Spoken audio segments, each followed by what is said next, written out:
Most maternity hospitals around the country provide breastfeeding counsellors who can give advice and support for those women who are having difficulties feeding their babies. There are other independent breastfeeding counsellors that can be found through the National Childbirth Trust and La Leche League. Ella Jackson is a midwife based in Brighton, and she has a wealth of expertise in this area.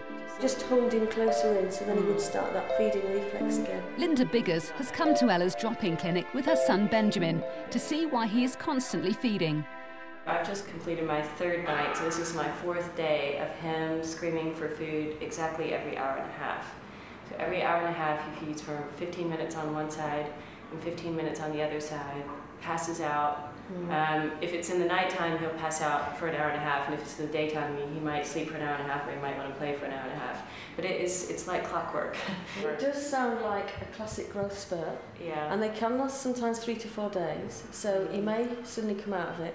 Yeah. What I would like to do though is to see how he's latching on. That's what I wondered, if maybe just because he's feeding so much, I'm getting more fatigued, and maybe I'm just getting sloppy with my technique. Yeah. It could be. let's not say sloppy. Let's say you're probably tired. He may be slipping off a little bit. Slightly tired. Yeah. You're slightly tired. You're absolutely exhausted. The thing about breastfeeding is there's always so many little strands and variables, yes. And if they all come together, then you'll end up tired and in this state. I'll just go and grab a doll. Yeah, if you undress him. Okay. And I'll go and grab my little doll in your breast. Okay. Every time you start talking about what's going on, you start realizing how many little questions you have. It does sound like a classic growth spurt where he's just demanding exactly what he needs, really. So if we can make some adjustments either to the attachment, he'll get small hind milk. We'll see how that goes. Oh, this is sweet. Okay. Ella always checks that the mother has positioned her baby correctly. Poor positioning can result in cracked and sore nipples, and a few minor adjustments is all that is needed to make feeding more comfortable. I'll try and lift his body up a little bit because he still likes to be held straight. Like this. Yeah, like this. Or even, how does that feel? Can you relax your shoulders a little bit? I would actually put your arm, so just put your hand underneath. Yeah, just a little bit. Or even just support this hand here. If I get my plastic baby. Okay.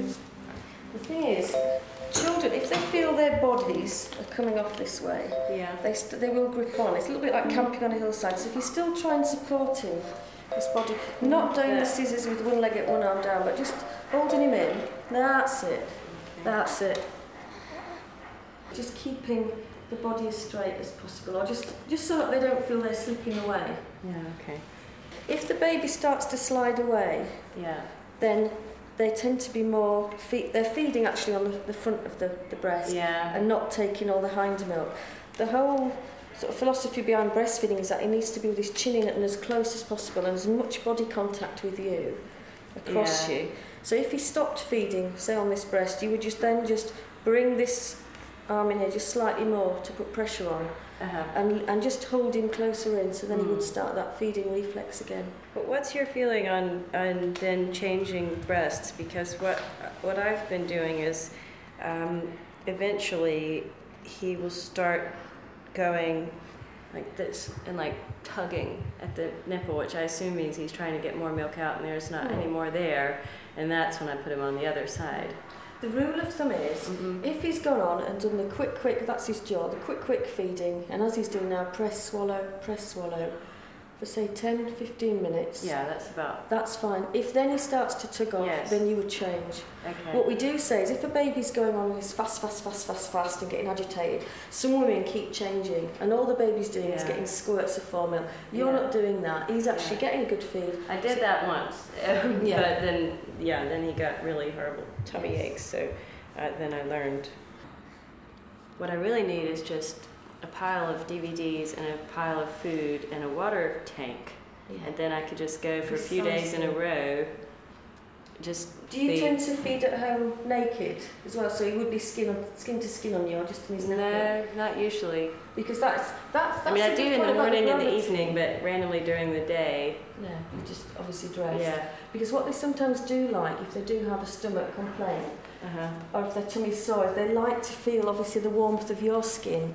Yeah, I've noticed that he does like it when we do it. Yeah. And sometimes he, this is new, but he'll get it and he'll start going like this right here. Yeah, it's really that's funny. nice, isn't it's it? really nice. He didn't used to do that. Because as they get older, they start to then sometimes just hold the breast as a real comfort thing. Yeah. You find that as because he becomes more sometimes he'll put his hand up near his mouth and be going, you know, just like this, which is very nice unless he has horrible fingernails, but. Because babies do love the more skin-to-skin body contact, the better. Well, just as we do, we love skin on skin being cuddled, and that's all he's been asking for. Luckily, you've been giving him that, so I'm trying. He's happy. I mean, maybe putting the hand here is good advice because I can see that he's still kind of on an angle, but not quite so dramatic. I mean, as a feeder, he's actually attached really well. So yeah, I mean, I would say growth spurt. Yeah, okay. Because that's what they told me when I was in the hospital, and then when they came to visit, they were like, oh, wow, this is great, you're natural. And then I would call back and say, are you sure? Because he's screaming all the time. Maybe I'm doing something wrong. You're baby watching really, really well. You know what he's doing, and this is a little blip that you will get over, seriously. If not, you're more than welcome to come back and see me on Monday. Okay. If you want to, just let me know how the weekend's gone. You can pop back. Okay. With Linda, a bit of advice and reassurance is all that was needed. Hello, darling.